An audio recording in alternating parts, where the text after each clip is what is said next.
Hello student, કેમ છો? સાઈરામ.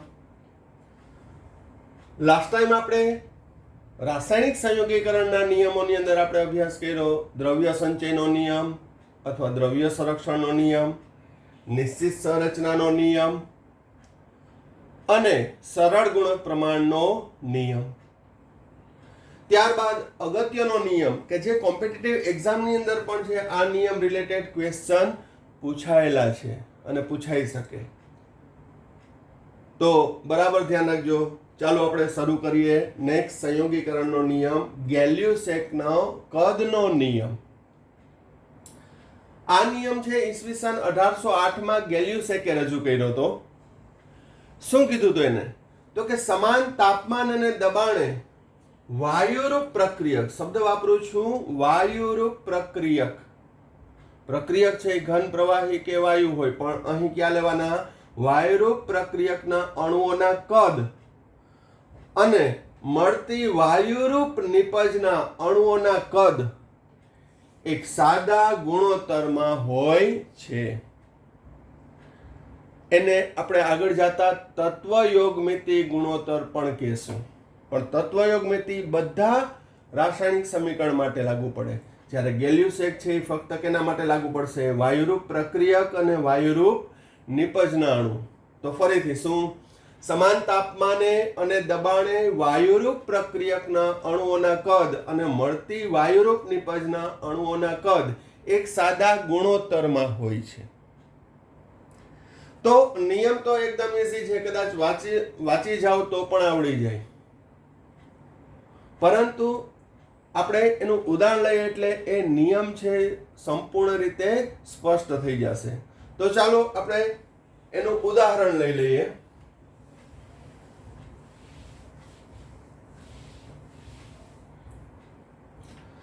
દાખલા તરીકે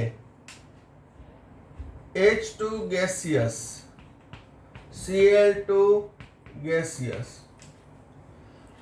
ડાયહાઇડ્રોજન અને ડાયક્લોરિન વચ્ચેની પ્રક્રિયાથી હાઇડ્રોજન ક્લોરાઇડ બને છે, HCl.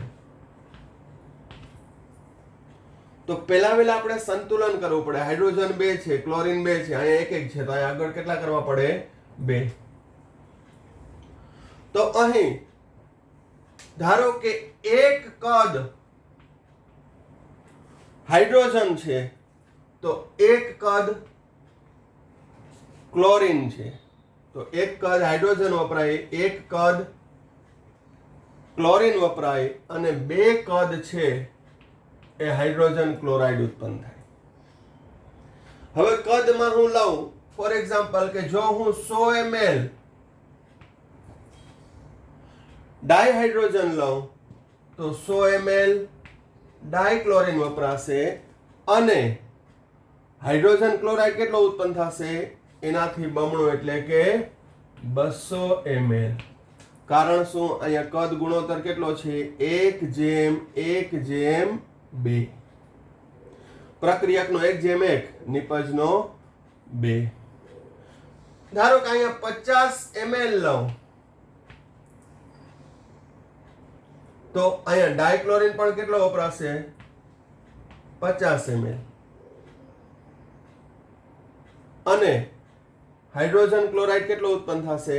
તેનાથી બમણો, એટલે કે 100 ml. ખ્યાલ આવે છે? તો અહીં કદનો ગુણોત્તર 1:1:2, 50 50 100 100 100 200, 300 300 600 500 1000, 10 લીટર 10 લીટર 20 લીટર. ક્યાં ગુણોત્તરમાં આવશે? 1:1:2. તો ગેલ્યુસેકનો નિયમ શું?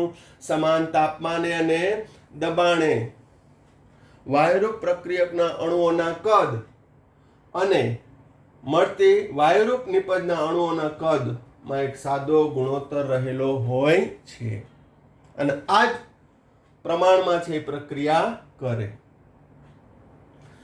અને એ જરૂરી નથી કે બધામાં ગુણોત્તર સમાન હોય. આપેલ પ્રક્રિયામાં હાઇડ્રોજન ક્લોરાઇડ બને તો ત્યારે એક કદ હાઇડ્રોજન વપરાશે, એક કદ ડાયક્લોરિન વપરાશે અને બે કદ શું બનશે? Hydrogen chloride. હવે બરાબર ધ્યાન રાખજો, આમાંથી એમસીક્યુ કઈ રીતે નીકળી શકે? તો ધારો કે હું શરૂઆતમાં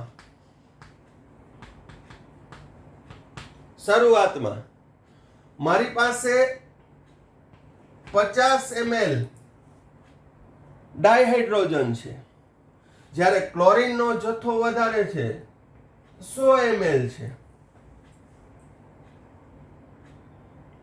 તો નિપજ કેટલી બનશે? તો થોડુંક આપણે એડવાન્સમાં ભણીએ. આગળ એક આવશે સીમિત પ્રક્રિયકનો નિયમ. તો આ બંનેમાં જોવો 1:1 કદ છે, તો અહીં એક કદ સામે એક કદ ક્લોરીન વપરાય છે, તો અહીં તો 50 ml છે, અહીં કેટલું છે? 100. તો 100 ml ડાયક્લોરીન સાથે જો 100 ml ડાયહાઇડ્રોજન હોય ને, તો પ્રક્રિયાથી 200 ml હાઇડ્રોજન ક્લોરાઇડ બને. પરંતુ આમાં ડાયહાઇડ્રોજન તો આપણી પાસે ઓછો છે, તો એને સીમિત પ્રક્રિયક કહેવાય. એને કેવું કહેવાય? સીમિત, લિમિટિંગ રિએજન્ટ, મર્યાદિત પ્રક્રિયક. તો બરાબર ધ્યાન રાખજો, 50 ml ડાયહાઇડ્રોજન સાથે 50 ml ડાયક્લોરીન વપરાશે. કેમ? બહુ સિમ્પલ છે, 1:1. અહીં એક કદ હોય તો અહીં એક કદ વપરાશે, અહીં 50 કદ છે, તો કેટલું વપરાશે? 50. અને 50 વપરાય ને એનાથી બમણું એટલે કે 100 ml શું ઉત્પન્ન થશે? Hydrogen chloride. તો હવે પ્રક્રિયાને અંતે શું હિસાબ થયો? પ્રક્રિયાના અંતે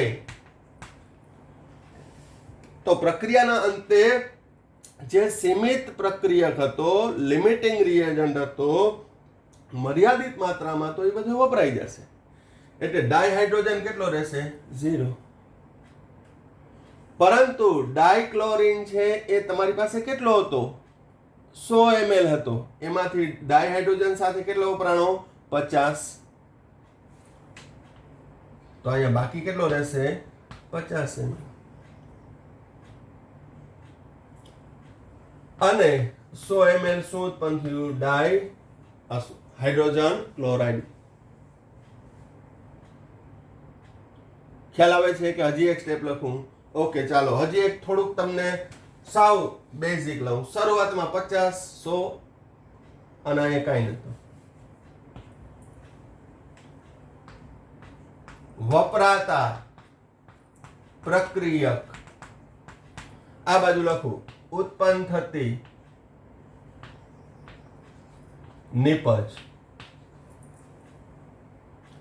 વપરાતો પ્રક્રિયક આ કેટલો થશે? 50 ml. એની સામે ડાયક્લોરીન કેટલો વપરાશે? 50. શું કામ એને 50? કદ 1:1 છે, તો 1:1 વપરાય અને નિપજ કેટલી બનશે? 2 કદ. તો અહીં 50, તો એનાથી બમણું એટલે કે 100 ml ઉત્પન્ન થતી નિપજ 100 ml. હવે પ્રક્રિયાને અંતે હિસાબ કરીએ તો અહીં 50 ml હતો, 50 ml વપરાઈ ગયો, તો કેટલો રહ્યો? 100 ml હતો ડાયક્લોરીન, 50 ml વપરાઈ ગયો, તો કેટલો રહ્યો? 50 ml. અહીંયા શરૂઆતમાં પ્રક્રિયક 0 હતો, 0 લખી. ઉત્પન્ન થયો, અહીં સરવાળો 0 + 100. તો સમીકરણ કોઈ પણ આપે, મેં આ ઉદાહરણ આપ્યું, આપણે ઘણા બધા ઉદાહરણ જોશું, પરંતુ આમાંથી પૂછે કે ભાઈ 50 ml ડાયહાઇડ્રોજનને 100 ml ડાયક્લોરીન સાથે મિશ્ર કરતા પ્રક્રિયાને અંતે શું રહેશે? તો પહેલો પોઈન્ટ, પ્રક્રિયાના અંતે ડાયહાઇડ્રોજન સંપૂર્ણ વપરાઈ જશે. પ્રક્રિયાની અંતે 50 ml ડાયક્લોરીન વપરાયા વગરનો બાકી રહેશે અને પ્રક્રિયાના અંતે 100 ml હાઇડ્રોજન ક્લોરાઇડ મળશે. તો રાસાયણિક પ્રક્રિયાની અંદર પણ ચોક્કસ પ્રમાણ હોય, દરેકની અંદર હોય. આપણે સામાન્ય રીતે ઘરમાં રસોઈ બનાવી તો એમાંય પ્રમાણ જ રાખીએ છીએ, બરોબર. ધારો કે સિમ્પલ એક ઉદાહરણ આપું કે આપણે ભજીયા બનાવ્યા તો 1 કિલો ચણાનો લોટ હોય તો ગોરો આખો પાણીનો ભરેલો હોય તો એ બધોય નથી ઠલવી દેતા. એમાં પ્રમાણસર કેટલું માપ છે એ પ્રમાણે ઉમેરીએ. હવે પૂરીનો લોટ બનાવવો હોય તો એની અંદર છે ઓછું પાણી ઉમેરીએ. કહેવાનો મતલબ કે જેટલો જથ્થો છે એ બધોય વાપરી નહીં નાખવાનો, કે બધું ભેગું કર્યું બધું વપરાઈ જાય ને એવું બનતું નથી. એનું ચોક્કસ પ્રમાણ હોય, એનો ગુણોત્તર હોય છે કે 1:1:2. દરેક પ્રક્રિયા જ છે. આપણે રસોઈ બનાવીએ કે અહીંયા કેમિસ્ટ્રીમાં પ્રેક્ટિકલ કરીએ, દરેકની અંદર શું ચોક્કસ ગુણોત્તર રહેલો છે. ખ્યાલ આવી ગયો? તો આપણે બીજા ઉદાહરણ તરફ જઈએ.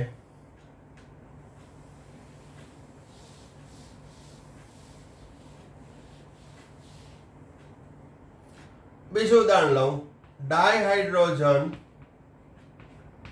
અને ડાયઓક્સિજન વચ્ચેની પ્રક્રિયાથી પાણી બન્યું. સૌપ્રથમ પાણી ગેસિયસ, પછી એને ઠંડુ પાડો એટલે એનું વરાળનું પ્રવાહીમાં રૂપાંતર થાય. આપેલ પ્રક્રિયા સમીકરણ પહેલા તો સંતુલન છે તો કે નથી. ઓક્સિજન અહીંયા 2 છે, અહીંયા કેટલા છે 1, તો મારે અહીં કેટલા કરવા પડે 2. તો ડાયહાઇડ્રોજન અહીંયા કેટલા થયા 2. ઓક્સિજન કાંઈ ના હોય તો કેટલું 1. તો અહીં કદનો ગુણોત્તર કેટલો આવ્યો? 2 કદ, 1 કદ, 2 કદ. તો ગુણોત્તર કેટલો આવ્યું? 2:1:2. એનો મતલબ કે ડાયહાઇડ્રોજનનું 2 કદ વપરાય ત્યારે ડાયઓક્સિજનનું 1 કદ વપરાશે અને H2O નું 2 કદ ઉત્પન્ન થશે. આ ચોક્કસ સાદો ગુણોત્તર રહેલો છે કદનો. હવે અહીંયા ધ્યાન રાખજો. દાખલા તરીકે હું 100 ml ડાયહાઇડ્રોજન લઉં. કેટલું લઉં? 100 ml ડાયહાઇડ્રોજન લઉં તો અહીં ઓક્સિજન કેટલો વપરાશે? આ વિડિયો જોવો ત્યારે જ તમારા માઇન્ડમાં જવાબ છે એ પ્રોડ્યુસ થઈ જવો જોઈએ. મારે તો હમણાં લખવો પડશે. આજે ચર્ચા કરું એ દરમિયાન અહીંયા ડાયઓક્સિજન છે કેટલો વપરાશે તો તમે વિડિયો જોતા જોતા તરત જ સ્ટ્રાઇક થઈ જવું જોઈએ કે આ 2:1 છે એટલે આના કરતા ઓક્સિજન અડધું જોશે. તો આ 100 ml છે તો આ 50 ml.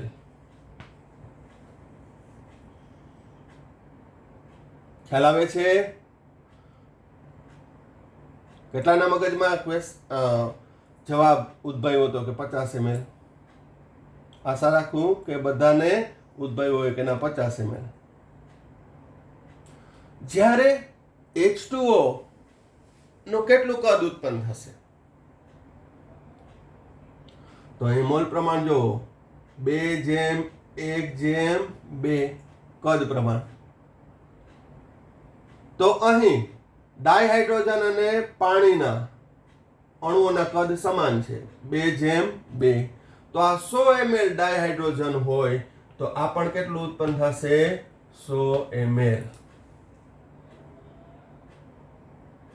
બીજી રીતે કહું, ડાયઓક્સિજન કરતા ઉત્પન્ન થતા H2O નું કદ છે એ બમણું છે 1:2. આનાથી બમણું 50 થી બમણું. જ્યારે ડાયહાઇડ્રોજન જેટલું જ છે આ 100 તો આ 100. આ રીતે જે હું તમને ડાયરેક્શનમાં સમજાવવાનો પ્રયત્ન કરું છું એ જ રીતે સમજજો. ઘણીવાર પોતપોતાની રીતે લોજિક મારતા હોય. કેવા મારતા હોય? ખાલી મજા આવે. મેં તમને કીધું ને કે હું થોડી ભૂલે શીખડાવીશ પણ એ કરવાની નથી. ઘણાય ભેજું છે ને એવું ગોતી આવે 100 + 50 એટલે 150 ટોટલ જ મારી દઈએ. અરે તો આ સમજાવું છું એ શું છે કે ભાઈ આ 2/1 આના કરતા અડધું, આ 100 હોય તો આ 50. 2/2 આ જેટલું કદ હોય એટલું જ H2O નું ઉત્પન્ન થશે. આ 100 ml તો આ 100. આના કરતા બમણું, આ 50 તો આ બમણું 100. તો આ રીતે છે એ તમારે સાદો ગુણોત્તર લગાડવાનો છે. હવે આમાં પણ એક MCQ કઈ રીતે પૂછાય જોઈ લઈએ.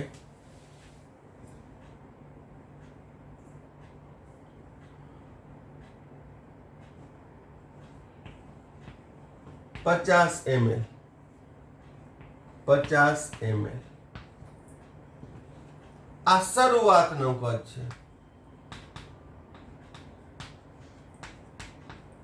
આની અંદર હું વધારે એક્ઝામ્પલ આપું છું એનું કારણ છે કે આ જે ટોપિક છે એ ઘણા ચેપ્ટર સાથે સંકળાશે. જેમ કે હું 5મું ચેપ્ટર ભણાવીશ ત્યારે પણ ઉપયોગી થશે, ચેપ્ટર નંબર 7 ભણાવીશ ત્યારે ઉપયોગી થશે, આ જ ચેપ્ટરની અંદર અંતના ટોપિક જે સમજાવીશ ત્યારે પણ આ ખૂબ જ ઉપયોગી થશે. પ્લસ કોમ્પિટિટિવ એક્ઝામમાં એ પ્રશ્ન પૂછાયેલો છે, એ પણ હું તમને એક પ્રેક્ટિસ માટે આપીશ. તો અહીં શરૂઆતનું કદ 50 છે. તમારી પાસે ડાયહાઇડ્રોજન 50 છે ને ઓક્સિજન 50 છે. હવે કેટલી નિપજ મળશે, પ્રક્રિયાને અંતે કેટલું બાકી રહેશે? તો અહીં બરાબર ધ્યાન રાખજો, ડાયહાઇડ્રોજનના 50 ml સાથે ડાયહાઇડ્રોજનના 50 ml સાથે વપરાતા ડાયોક્સિનનું પ્રમાણ કેટલું હશે? તો કે એનાથી અડધું, 2/1. આ 2 હોય તો આ 1 વપરાશે, આ 50 હોય તો આ 25 વપરાશે. તો અહીં સીમિત પ્રક્રિયક અથવા મર્યાદિત પ્રક્રિયક કયો થયો? તો જો અહીંયા 50 સામે કેટલું વપરાશે? 25. તોય 25 ml વધશે ને, એટલો તો હિસાબ આવડે ને. 50 હતો એની જગ્યાએ કેટલું વપરાઈ જશે? 25. હવે જોજો ઊંધું આનાથી, બરાબર ધ્યાન રાખજો. ધારો કે 50 ml ઓક્સિજન બધોય વપરાઈ જાય, 50 ml ઓક્સિજન વપરાઈ જાય, તો એની સાથે ડાયહાઇડ્રોજન કેટલો જોઈએ? આ 50 વપરાય તો ડાયહાઇડ્રોજન એના કરતા કેવો જોઈએ? બમણો.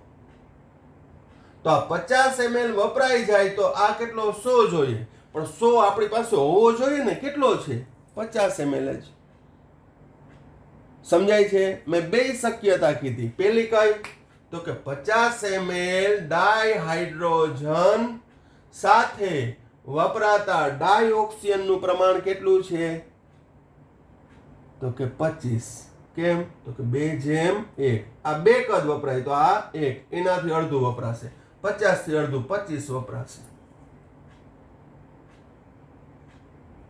હવે બીજી શક્યતા કે 50 ml ઓક્સિજન વપરાઈ જાય તો એની સામે ડાયહાઇડ્રોજન કેટલો વપરાય? તો કે એનો ગુણોત્તર છે અહીં 1/2. ઓક્સિજન કરતા બમણું, 50 ml કરતા બમણું એટલે 100 ml. તો તમારી પાસે 100 ml ડાયહાઇડ્રોજન છે. શરૂઆતમાં તમને કદ કેટલું આપ્યું? 50 ml અને 50. તો અહીં સીમિત પ્રક્રિયા કયો થયો? ડાયહાઇડ્રોજન, મર્યાદિત. તો અહીં વપરાતું કદ, ઉત્પન્ન થતું નિપજનું કદ, તો 50 ml ડાયહાઇડ્રોજન વપરાઈ જશે, એની સામે 25 ml ડાયોક્સિન વપરાશે અને 50 ml પાણી ઉત્પન્ન થશે. 2:1:2 નો ગુણોત્તર જળવાય છે? તો કે હા. 50:25:50. 2:1:2. હવે પ્રક્રિયાને અંતે શું વધઘટ થઈ? તો કે ભાઈ ડાયહાઇડ્રોજન તો બધો વપરાઈ ગયો, 50 આપ્યો તો 50 વપરાઈ ગયો. જ્યારે ડાય ઓક્સિજન છે 50 આપ્યો તો 25 વપરાણો. અલ્યો તમારો ડાય ઓક્સિજન 25 ml. નિપજ કેટલી બની? તો કે 0 હતી 50 ml. તો MCQ માં પૂછે તો અહીં શું પ્રક્રિયાને અંતે બધો ડાયહાઇડ્રોજન વપરાઈ જશે?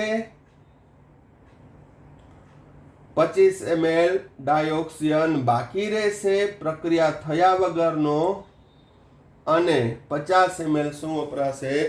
શું ઉત્પન્ન થશે? પાણી. બધાના માઇન્ડમાં છે એ આ સિમ્પલ સાદા ગુણોત્તર નો કન્સેપ્ટ ક્લિયર થાય છે. હવે આજે મેં તમને મોટા મોટા એક્ઝામ્પલ આપ્યા, મોટા અંક સંખ્યાના, કે મજા આવે, તરત ગણતરી થઈ જાય.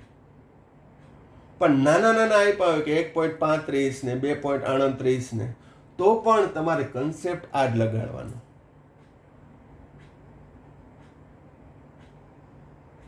ખ્યાલ આવે છે? ઓકે. હજી એક ઉદાહરણ લઈ લેવું છે. ચાલો લઈ લઈએ. ચાલો, હેબર વિધિ દ્વારા એમોનિયાનું ઔદ્યોગિક ઉત્પાદન, જેમાં ડાયનાઇટ્રોજન અને ડાયહાઇડ્રોજન વચ્ચેની પ્રક્રિયાથી એમોનિયા બને છે. Fe ઉદ્દીપકની હાજરીમાં અને 200 વાતાવરણ દબાણે 773 કેલ્વિન તાપમાને. એ પ્રક્રિયા પરિસ્થિતિ કહેવાય. અત્યારે આપણે ગેલ્યુસેકના કદનો નિયમ જોઈએ. તો પહેલા તો એ ચેક કરવાનું કે આપેલ સમીકરણ સંતુલન છે તો કે નથી. અહીંયા નાઇટ્રોજન 2 છે, અહીંયા 1 જ છે, એટલે અહીંયા 2 કરવું. તો 3 દુ ને 6. હાઇડ્રોજન કેટલા થયા? 6. તો અહીંયા 3. તો કદનો ગુણોત્તર કેટલો આવ્યો? 1 કદ, 3 કદ, 2 કદ. તો કદ ગુણોત્તર કેટલો? 1:3:2.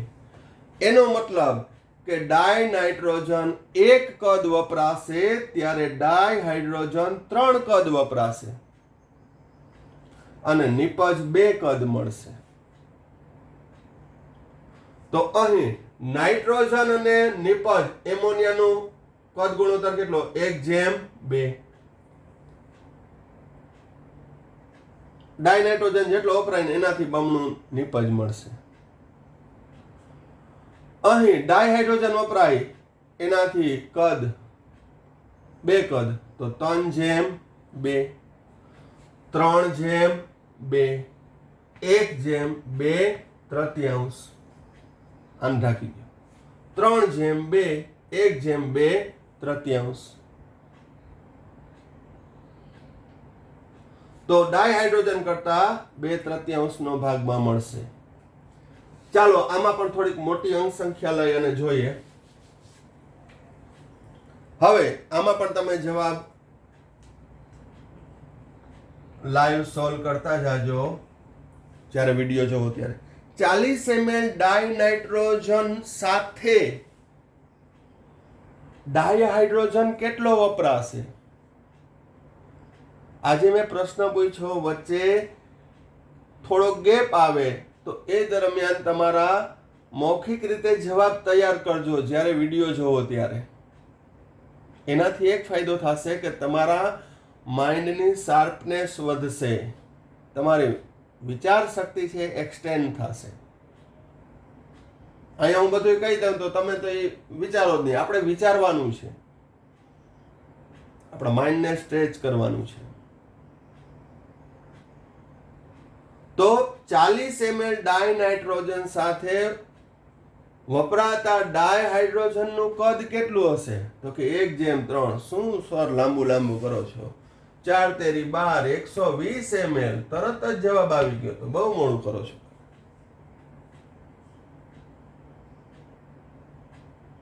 1/3 40, 1/3 એટલે 3 ગણું, 40 ના 3 ગણા, 4 તેરી 12, 120. હવે નિપજ કેટલી મળશે? તો કે નાઇટ્રોજન કરતા એમોનિયાનું પ્રમાણ 1/2 બમણું છે, એટલે કેટલું મળશે? 80 ml.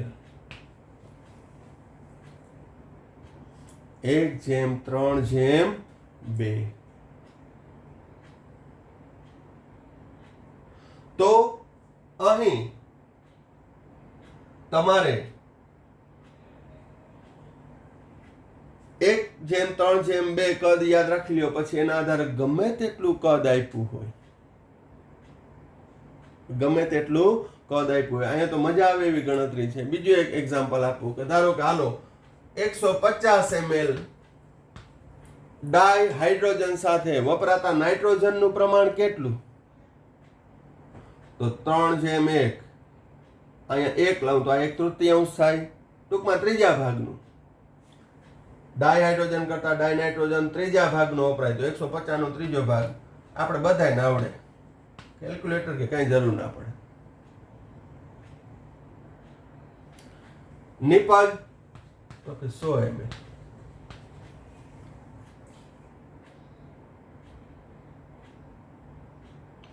હવે આપણે જોઈએ કે નિપજ ધારો કે મારે 200 ml મેળવવી છે. નિપજ કેટલી મેળવવી છે? 200 ml એમોનિયા. તો ડાયનાઇટ્રોજન કેટલો વપરાશે? ડાયનાઇટ્રોજન તો કે આનાથી અડધો, 100 થી અડધો 50, 80 થી અડધો 40, 200 થી અડધો. બહુ સિમ્પલ, મજા આવી જાય, કેલ્ક્યુલેટરની કઈ જરૂર પડે જ નહીં. તો એની સામે ડાયહાઇડ્રોજન કેટલો વપરાય? તો કે 300, 3 ગણો. 1/3/2 ના ગુણોત્તરમાં જ છે, ગમે એટલા અંક સંખ્યા લખો તમે. ખ્યાલ આવે છે? તો અહીં આને રિલેટેડ છે એક ક્વેશ્ચન પૂછાઈ શકે. તો તમને આમાં જ છે ક્વેશ્ચન આપી દઉં કે જે તમે કોમેન્ટ બોક્સની અંદર છે એ લખી શકો. તો જાતે કરવાનું છે તમારે અને કોમેન્ટ બોક્સની અંદર જવાબ લખવાનો છે. ઘણા બધા લખે છે, ઘણા બધા નથી લખતા, પણ પ્રયત્ન કરે. તો અહીં આ 3 ઉદાહરણ આપ્યા, એના આધારે હું તમને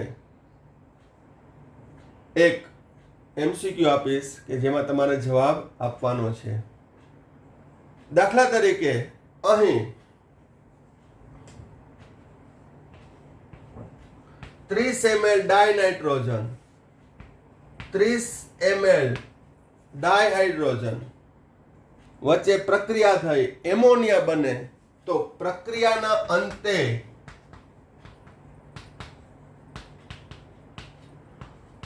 કયો પ્રક્રિયક કેટલો બાકી રહેશે અને કેટલા કદ નિપજ મળશે? ટૂંકમાં પ્રક્રિયાના અંતે કયો પ્રક્રિયક કેટલો બાકી રહેશે અને કેટલા કદ નિપજ મળશે? તમે અનુક્રમે લખી નાખશો તો ચાલશે, અનુક્રમે. પણ ના, આમાંથી કયો પ્રક્રિયક બાકી રહે એટલે પ્રક્રિયક તો કહેવો પડશે ને, બરાબર? અને તમે જે કોમેન્ટ બોક્સમાં જવાબ આપે છે એ સરસ મસ્ત ટાઈપિંગ કરે છે, કોમ્પ્યુટર જેવું જ ટાઈપિંગ કરે છે. એ બધાને ખૂબ ખૂબ અભિનંદન, કોંગ્રેચ્યુલેશન. અને જવાબ પણ બધાના સાચા હોય છે. તો જેટલા વિડીયો જોવે છે બધાય પ્રયત્ન કરે સમજીને વ્યવસ્થિત રીતે, કારણ કે આપણે અહીંયા શીખવા જ ભેગા થયા છીએ, એટલે એવું શરમાવાનું નહીં કે મારો જવાબ ખોટો પડે. Okay, good. તો આ ગેલ્યુસેકના કદનો નિયમ ખૂબ જ સિમ્પલ છે, પણ દરેક એક્ઝામ્પલની અંદર ખાસ ધ્યાન રાખવાનું. વાયુરૂપ પ્રક્રિયક અને નિપજના કદનો સાદો ગુણોત્તર, એના આધારે જે તે પ્રક્રિયા અને મળતી નિપજનું પ્રમાણ નક્કી થાય છે.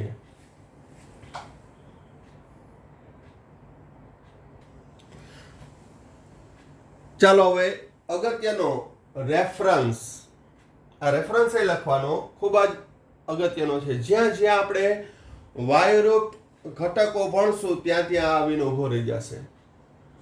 પ્રમાણિત તાપમાન અને દબાણ, STP standard temperature and pressure, અથવા એને એનટીપી પણ કહેવાય, નેચરલ ટેમ્પરેચર એન્ડ પ્રેશર. હવે આપણે દ્રવ્ય અવસ્થામાં જોયું કે ઘન પ્રવાહી અને વાયુ, તો ઘન અને પ્રવાહી કરતા વાયુ છે એના કદ ઉપર દબાણ અને તાપમાનની નોંધનીય અસર જોવા મળે છે. નોંધનીય અસર એટલે નોંધી શકાય તેવી. જેમ કે આ ઘન પદાર્થ ઉપર હું દબાણ આપું તો એના કદમાં કાંઈ ફેરફાર થતો નથી, કારણ કે હું સાઉથ ઇન્ડિયન હીરો નથી. કદાચ એને ફેર પડતો હોય એમ દબાવી દઈએ, પણ આપણે તો સામાન્ય માણસ છીએ.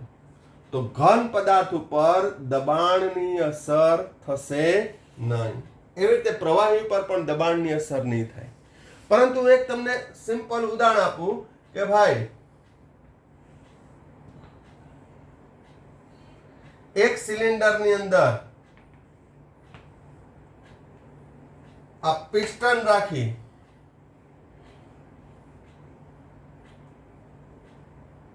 અથવા સાયકલમાં હવા ભરવાનો પંપ લ્યો ને,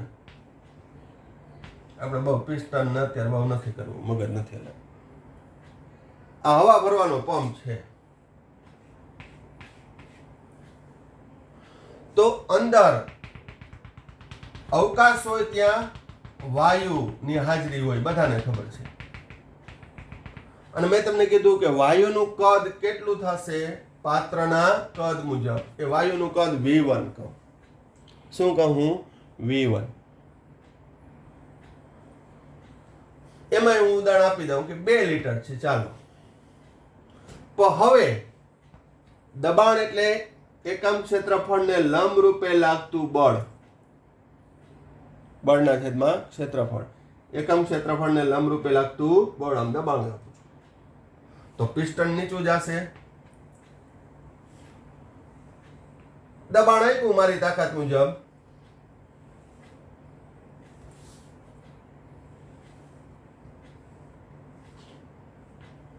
તો પિસ્ટન નીચે આવી ગયું.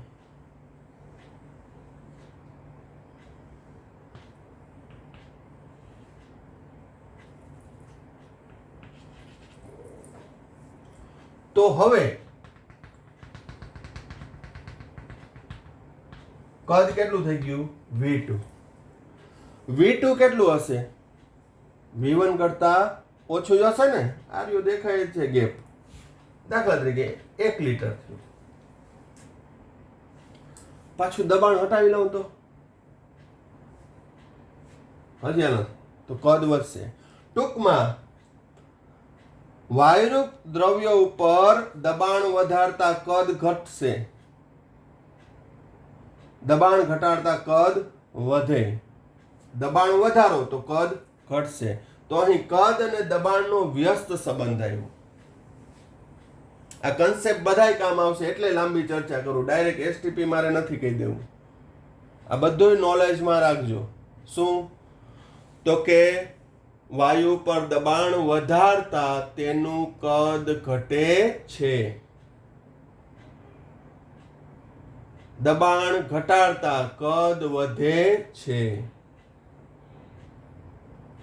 બલૂન્સ હોય, ફુગો હોય ને દબાવજો, તમે દબાણ આપજો, સંકોચાઈ જશે, કદ ઘટશે. ખ્યાલ આવી ગયો? તો કદ અને દબાણ કેવું છે? વ્યસ્ત પ્રમાણમાં છે. બીજું એક તમને સમજાવું કે હવે ધારો કે અહીંયા દબાણ જેટલું છે એટલું જ રાખું, એને હું ગરમ કરું તો શું થશે? તો કે વાયુના અણુઓ છે ઉષ્મા મેળવી એની ગતિ ઉર્જા વધશે એટલે વધારે અસ્વ્યસ ગતિ કરશે અને પિસ્ટનને ધક્કો મારશે, કારણ કે અંદરનું દબાણ વધવા માંડ્યું એટલે ઉપર તરફ જશે. તો કદ વધશે. તાપમાન વધારતા કદ વધે છે. કારણ શું? તો કે અંદરનું દબાણ વધ્યું એટલે દબાણ અચળ રાખવા માટે પિસ્ટન ઉપર તરફ ધકેલાશે. તો કદ વધ્યું. પ્રેશર કુકરમાં શું છે? અંદરની વરાળનું છે એ પ્રેશર વધી જાય તો શું થશે? સીટી વાગે એટલે બહાર નીકળે, જગ્યા ગોતે, કદ વધે છે. તો તાપમાન વધારતા કદ વધે છે. તો કદનો તાપમાન સાથેનો સમપ્રમાણ સંબંધ આવ્યો, જ્યારે કદ અને દબાણનો વ્યસ્ત પ્રમાણ. ટૂંકમાં કહીએ તો વાયુરૂપ ઘટકોના અણુ પર તાપમાન અને દબાણની નોંધનીય અસર થાય છે. તો આ અસરને લીધે શું પ્રોબ્લેમ પડે? તો એક એક્ઝામ્પલ આપું કે ધારો કે હું જામનગરની અંદર બેઠો 1 મોલ ડાયહાઇડ્રોજન નામનો વાયુ લીધો અને એનું કદ માપ્યું. એક એક્ઝામ્પલ છે. તો એ કદ આવ્યું, ધારો કે 25 લીટર આવ્યું. ઉદાહરણ તરીકે 1 મોલનું કદ કેટલું આવ્યું? 25 લીટર. જ્યારે બીજો મારો એક ફ્રેન્ડ યુકેમાં બેઠો એને પણ 1 મોલ ડાયહાઇડ્રોજન લીધું, તો એનું કદ આવ્યું 23 લીટર.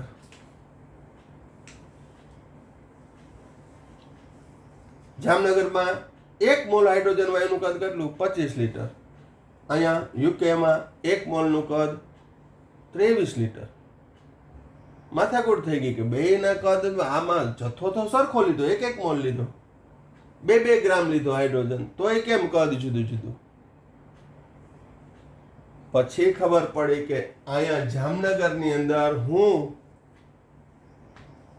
34°C અને 1 વાતાવરણના દબાણે છે પ્રયોગ કરતો હતો. અહીંયા મારે તાપમાન દબાણની પરિસ્થિતિ શું હતી?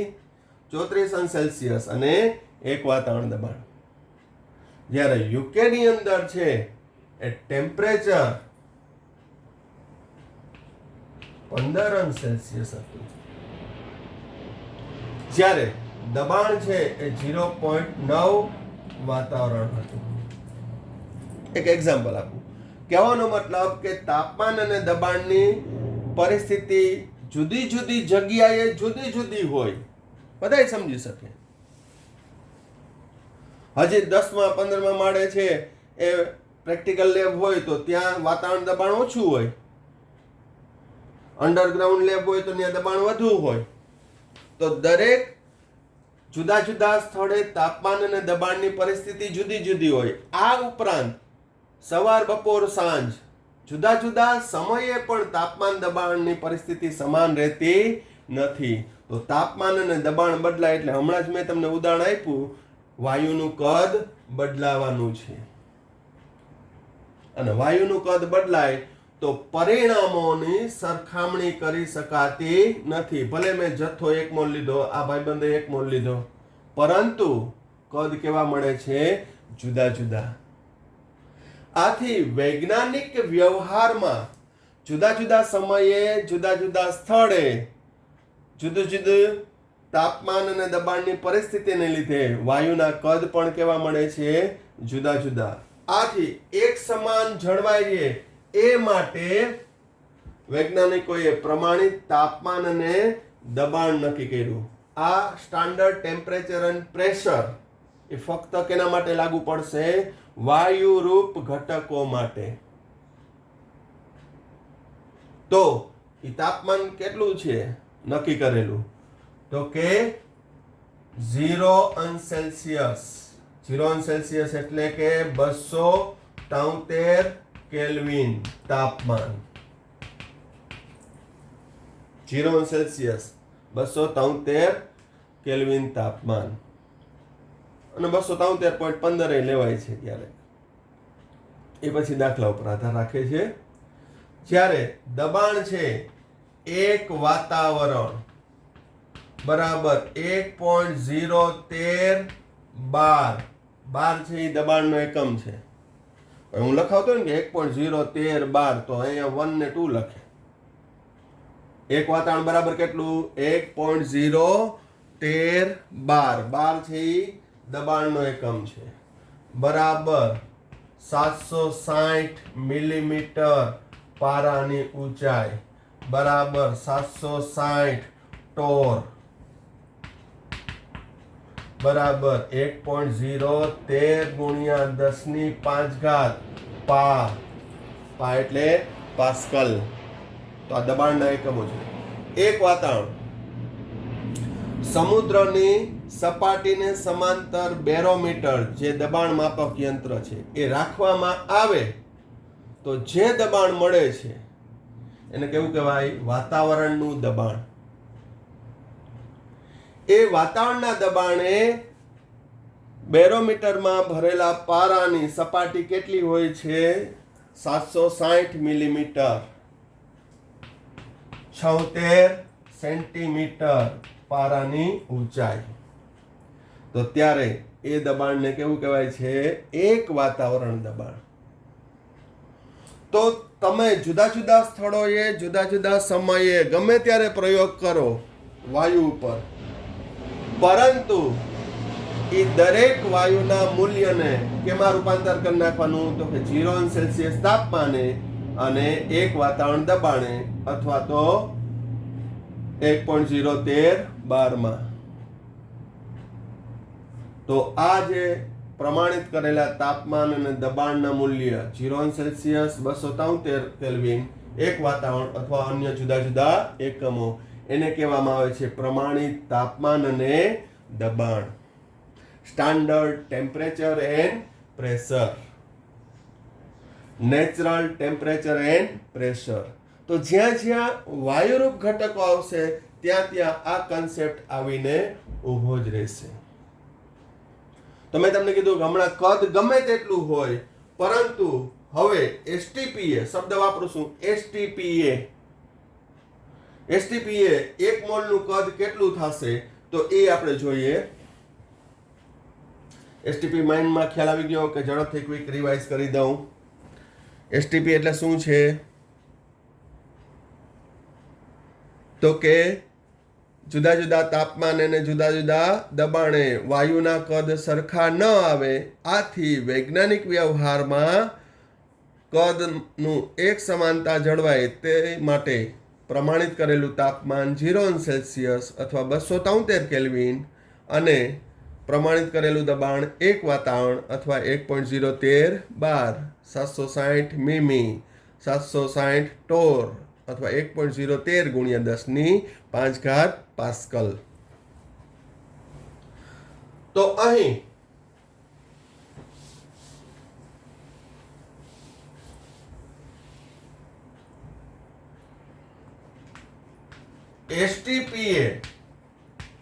એસટીપી અથવા એનટીપી લખવું એટલે શું સ્ટાન્ડર્ડ ટેમ્પરેચર એન્ડ પ્રેશર એટલે કે 0 અંશ સેલ્સિયસ તાપમાને એક વાતાવરણ દબાણે એસટીપી કોઈ પણ વાયુના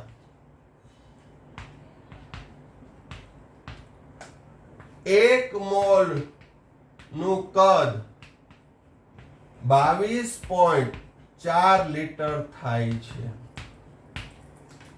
આપણે ચેપ્ટર નંબર 5 માં સાબિત કરશું પણ અહીં પણ આ ચેપ્ટરમાં એ કામ આવશે એટલે અત્યારે થોડુંક સ્વીકાર લેજો છતાં હું શક્ય એટલું એક્સપ્લેનેશન આપવાનો પ્રયત્ન કરું છું કે એસટીપી એ કોઈ પણ વાયુનું 1 મોલનું કદ 22.4 લીટર થાય એક સૂત્ર આવશે સામાન્ય વાયુ સમીકરણ અથવા એને કહેવાય આદર્શ વાયુ સમીકરણ આને કયું સમીકરણ કહેવાય આદર્શ વાયુ સમીકરણ. એમાં V બરાબર nRT બાય P. N એટલે વાયુના મોલ. વાયુના મોલ કેટલા? 1.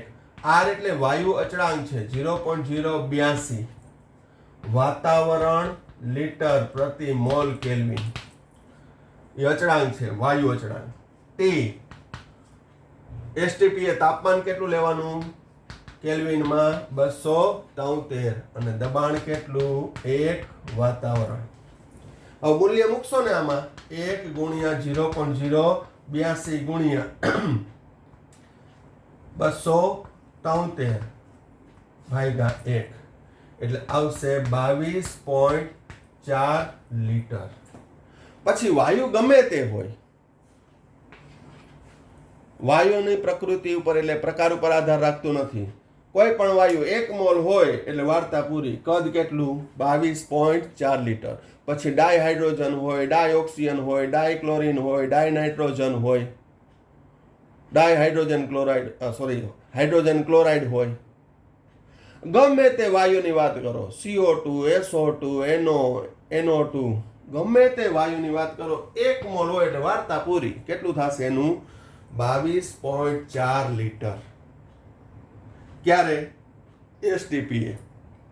એટલે જે તે મારું કદ આવ્યું હોય એને કેમાં ફેરવી નાખવાનું? STPA. તો એ સાચું કદ મળશે. એનો સવિસ્તાર ટોપિક ચેપ્ટર નંબર 5 માં આવશે ત્યારે ઉદાહરણ દાખલા સહિત ક્લિયર થઈ જશે. પણ અત્યારે જે મેં તમને બેઝ આપ્યો એ પણ યાદ રાખવાનો. એ પણ આજે મેં રીતે સમજાવ્યું એ ડેફિનેટલી સમજાઈ જશે. છતાંય કોઈને કાંઈ ક્વેરી હોય તો એની ટાઈમ મને મેસેજ કરી શકે, ફોન કરી શકે. પણ આ કન્સેપ્ટ ક્લિયર રાખજો કે જેથી મારે આગળનો ટોપિક ભણાવવાની અંદર છે એ મજા આવે અને તમને સમજવાની મજા આવશે. Okay, thank you. Sai Ram.